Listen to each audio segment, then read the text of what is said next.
So on today's show, I am very excited to bring on my next guest, Mr. Craig Revel Horwood. Hello. Ta-da!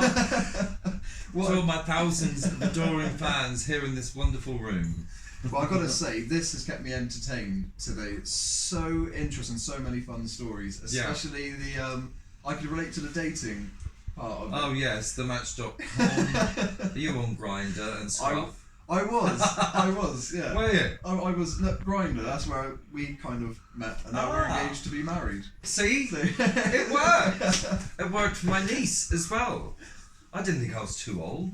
Well, for Grindr, I had the same issues. Though, I must admit, it's fun to talk about, though, isn't it? Celebrities don't often talk about it. And it was sort of fun to write about that because I had some really funny experiences. I mean, there were some that I couldn't obviously put in the book because it is meant to be child friendly as well.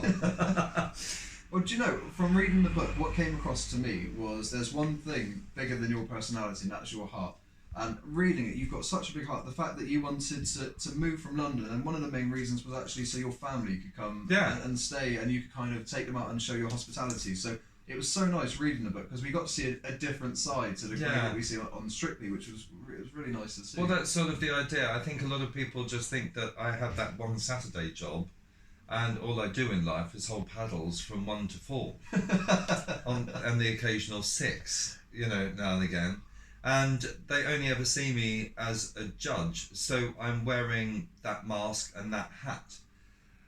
People at work are very, very different to people at home, aren't they? And it's sort of nice to let everyone know that actually I am a human being. I do have feelings. And also to talk about, fun stuff like the Match.com stuff. And the dating site. And the waiter that was a metre away. I know.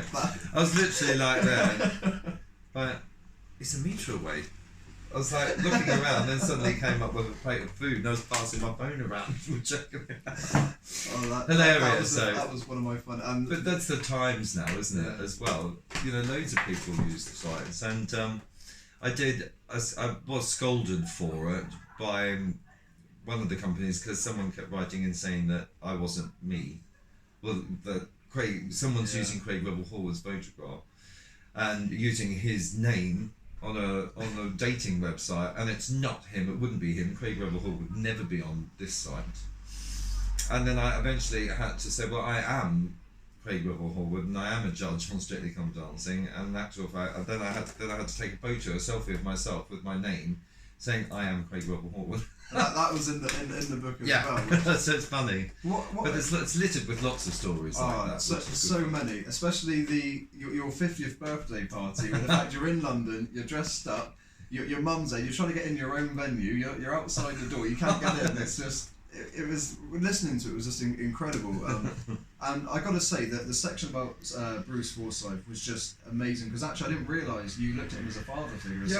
And on the show you wouldn't necessarily know that you two would have the conversation that you would have. So hearing that was it was mesmerising. Yeah, it was great. I do miss him, not just for that, but for his soul and his heart and his energy backstage. And every time I hear the music, I always think of him. So for me, every Saturday night, he's always in the room anyway. I don't think that will ever escape us, which is good. It's a lovely thing, actually.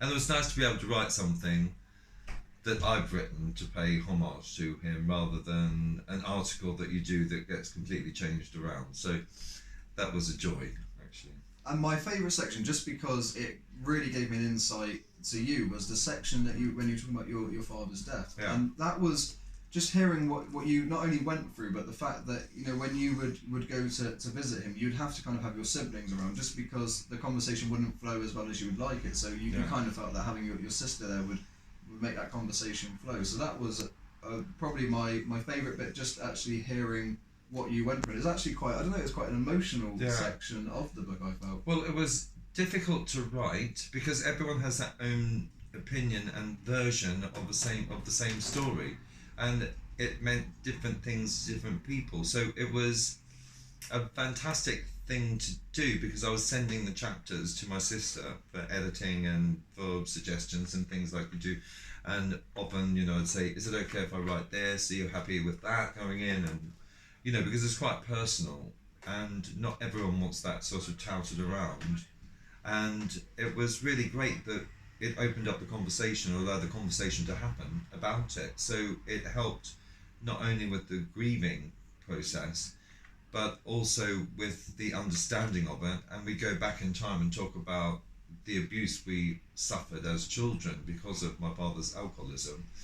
And of course, in the book, I explained that he died from alcohol poisoning, which was sort of difficult to take, because that's a form actually of suicide. And we were sort of hoping that the fall he encountered was the thing that actually killed him, but it wasn't. He was dead before, you know, he fell to the floor, which sounds really grim, but it's what people go through, isn't it, when you're waiting for coroner's reports and toxicology reports. And when the toxicology report came back, of course, they discovered that he was he went into death, you know, from abuse of alcohol, which is, I suppose, the way we thought he would go, but we were hoping that wasn't the case. So it was about talking about that sort of thing and those issues in life. And because it's in there, it sort of might help some other people understand it as well, of their grief, or if they're living with loved ones that are alcoholics, how to deal with that and what to do. You know, so it was quite, all three books, All Balls and Glitter, goes on that one. He was still alive, of course, and then Tales from the Dance Floor, which is the second one. I'm calling this the third and final and trilogy, darling, that we can make into a fabulous movie. You can play me. I would love to play you. Play the young me. I mean. Just sing and dance.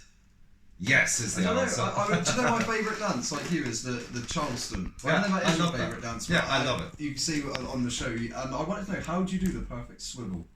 Well, I can show you. Yeah, that would be really good. I would love to learn how to do the swivel. This is how you do the swivel. Right, just get the first steps right first. So step forward, touch, step, back, step, forward. We've got that step, back. See, you're going great, guys. Now, the swivel is that. You turn in and turn out on each beat. So you're doing. There you go. Wow. Up you go. Come on, you can do it.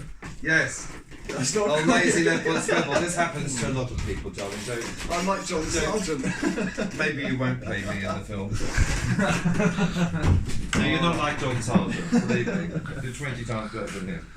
But honestly, this book was out of all the books I've ever read, was one of my favourites, because, like you said, I love how open you are. That there was nothing hidden in this book. No. You were open to talk about your love life, and you've had your ups and downs, Yeah. and hopefully now you're on a happy path, because it's Oh, yeah. like you definitely are. Well, yeah, I met someone on Tinder, and it was amazing. And we had a power meeting, like one of those sort of rushed 1 hour limit, because I discovered that coming out for dinner with someone that you're not really getting on with is no fun. So I said, right, let's just do it. We'll have 1 hour from 11 till 12 on this day. Let's meet and see what happens. And we really liked each other on the offset. You know, it was almost like love at first sight, really. I just went, oh yeah, that's good. Walking in the door, and then we started speaking, I went, that's even better. And then we didn't stop talking for literally that 1 hour. So that was our first date, and then we couldn't wait to see each other again. And then, of course, it progressed, and now he's moved in. And did you show him your paddle? the 10? What? I'm not into spanking people with paddles ranging 1 to 10. That's not my job. You might like that sort of thing.